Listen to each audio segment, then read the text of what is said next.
Jina langu Tumaini Shabani Gurumo, mkuu wa Chuo cha Bahari Dar es Salaam.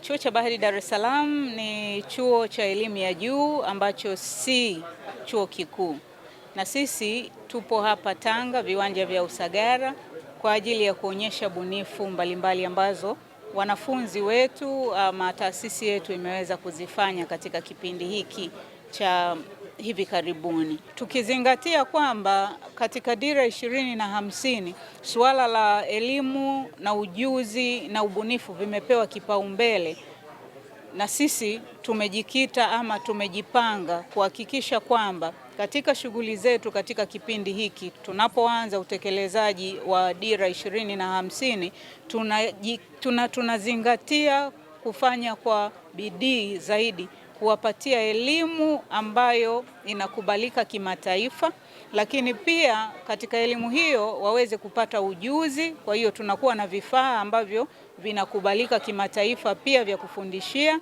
na ndipo basi tutaweza kuchochea ubunifu wa vijana wetu, na katika hizi bunifu ndizo zitakazosaidia kutatua changamoto mbalimbali zilizopo katika taifa letu katika sekta hii ya bahari na sekta nyingine zinazoendana na hii. Hapo ndipo tutaweza kuona mchango wetu katika ukuaji wa maendeleo ya nchi pamoja na ukuaji wa uchumi katika nchi yetu na kufikia malengo ya Dira 2050.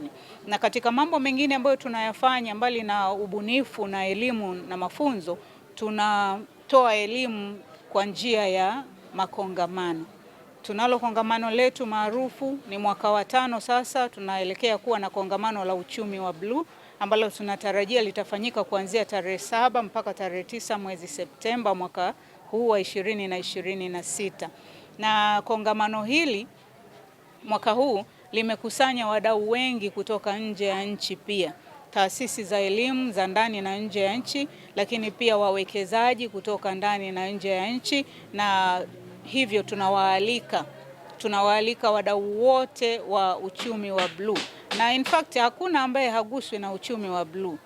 Nikianzia tu kuambia habari ya usafirishaji kwa njia ya maji, tunaweza kuona 90% ya biashara ya dunia inasafirishwa kwa maji. Ukijitazama hapo ulipo, hata mavazi uliovaa kuanzia kichwani mpaka mguuni, sijui kama meli haijahusika. Ukitazama kulia kushoto kwako, sijui kama meli haijahusika kusafirisha chochote ambacho wewe unacho hapo katika mazingira yako. Kwa hiyo sisi sote tu wadau wa masuala ya bahari, sote tu wadau wa uchumi wa bluu. Tuje tusikie, tuone namna gani tunaweza tukachangia katika ukuaji wa uchumi wa bluu nchini Tanzania.